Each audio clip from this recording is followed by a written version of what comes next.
One of the other major angles is Lex Luger coming into the Royal Rumble. This is almost a loophole for his title match against Yokozuna. The idea being he wasn't going to get another shot, but if he wins the Royal Rumble, well, he could. With the benefit of hindsight, do you think the WWF missed the boat on Lex Luger? Like the narcissist, Lex would say he feels like, they gave up on him being a heel too soon. And I know why that happened because, Hulk is leaving. We need a new American hero. So we try the Right. Lex Express thing. He gets the win at SummerSlam, but it's by DQ. So he's not the champ. Right. And now he's going to get another bite at the apple, I suppose. We know what's going to happen at the Royal Rumble, and we know he doesn't win it at WrestleMania. But the benefit of hindsight, could he have been the guy, or were you never convinced that he was the guy in the WWF? I wasn't convinced yet. I saw that the packaging and the look, again, the 8x10 evaluation was spectacular. He looked amazing, but he still was green. He wasn't smooth. He wasn't experienced. So for the role of the Hulk Hogan successor, Lex probably was not the best choice. And, I'd worked with him a lot. He's a friend today. But I think that he needed more ring time and to be nurtured a little bit more and promoted a little bit more. So, get him some momentum. We force fed Lex to a lot of people, and a lot of people spit it back. Yeah, that's at least my recollection of that. Owen and Brett are lining up for a tag title shot at the Quebecers after making up after they had their falling out at Survivor Series. But there's some cool stories with the Quebecers. The 1-2-3 Kid, Marty Jannetty, are actually going to win the tag straps from the Quebecers before dropping them back a week later at Madison Square Garden. This is happening while the WWF is actually airing Monday Night Raw. So it's kind of a cool deal that you would see a title change live on cable TV if you were watching the MSG network. That's kind of new ground for the WWF in this era. They're also celebrating the 1 year anniversary of Monday Night Raw with Randy Savage and IRS getting into it. And wouldn't you know it, there's a cake that gets smashed into the heels' faces. Who'd have thought? Kurt Block is announced as being hired for Vice President of Media Relations. Not a name I'm familiar with. What can you tell us about Kurt Block? If you told me who's Kurt Block and you were going to offer me money, I would not make any money. I don't remember him. So, but that doesn't mean anything other than the fact that I didn't work with him on a daily basis, nor would I have for any reason.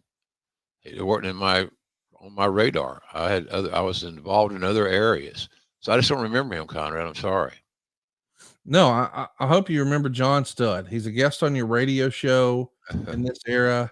Yeah. And Meltzer would say he's heard that Pat Patterson is trying to take a look at creating a tag team with John Studd and Ron Reese to create a tag team called the Giants of Wrestling. Studd, of course, is a WWF alumni. Ron Reese, we know on the other channel, is eventually going to become the Yeti. I guess some Yeti glasses are really great. Cups. John Studd never came back to the company, and unfortunately, he passed away just like 14 months after your interview here. Do you think there was why did you have Studd on the radio show? Is it because you guys were considering bringing him back and trying to test the waters, or how does that happen? Star power. He still had a lot of name identity.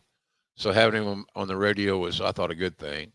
But yeah, there was plans. Here's the thing, and I'm sure Bruce Pritchard would probably endorse this statement. If Patterson liked an idea strongly enough, it generally got done. Yeah. And one reason that it got done is because Pat would be incessant, dogmatic. He'd never give up on his idea. And so you'd hear about it on a very regular basis. So I think sometimes Vince just tapped to get Pat to shut the hell up. And if you're so smart, make this thing work. So, but there was talk about it, yeah. And look, he had a lot of name identities, a big, freak of nature. But little did any of us know at that time, especially including me on the radio, that Big John Studd had health issues. We got to talk about some other folks who are coming in, like Savio Vega. He was TNT in Puerto Rico. He's going to debut here as Kwang. What do you think of Savio Vega? And more importantly, more specifically, this presentation, KWANG, what a look this is if you're watching along with us on YouTube. Yeah, it's first of all, as far as Savio is concerned, I don't compare Savio to what was it called? Kwang? Yeah, we'll go eat Kwang, Quang, whatever. Whatever. Potato, tomato, great guy. He's the kind of guy you want on your team because you know he's always going to be at work and he's going to give you great effort, and he was always physical. If you're going to go work with Savio, lace him up because he's going to challenge you. And he didn't do anything you couldn't do back to him. He's a tough guy. So I have a lot of time for Savio Vega, and he's alive and well and healthy. And as far as I know, I hope he is. And but the gimmick, the mask gimmick, seemed very preliminary-ish.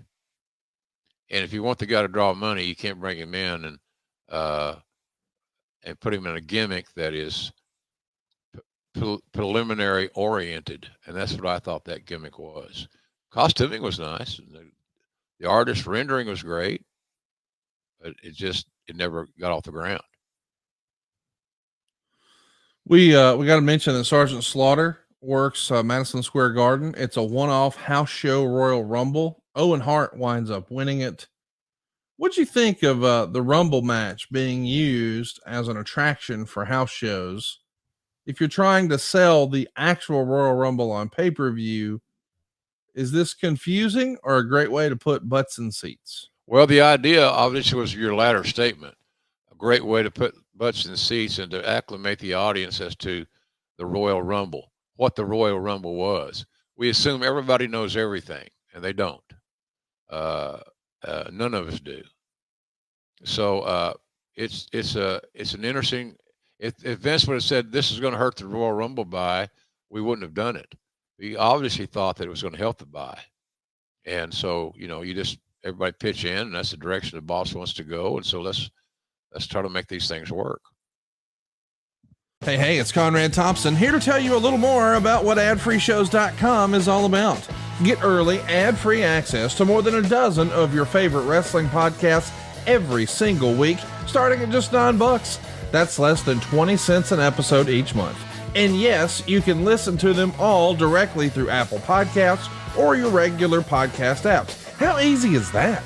Ad-free shows also has thousands of hours worth of bonus content and docuseries like Title Chase, Eric Fires Back, Conversations with Conrad, and The Insiders. Plus new series like The Book with David Crockett, Monday Mailbags with Mike Chioda and Nick Patrick, and a whole lot more. And you want to talk about early? You can't get any earlier than listening to the shows live. You can be a part of the live studio audience as we record the podcast. Plus, ride shotgun alongside your favorite childhood heroes for live watch-alongs, Q&As, and other interactive experiences every single month.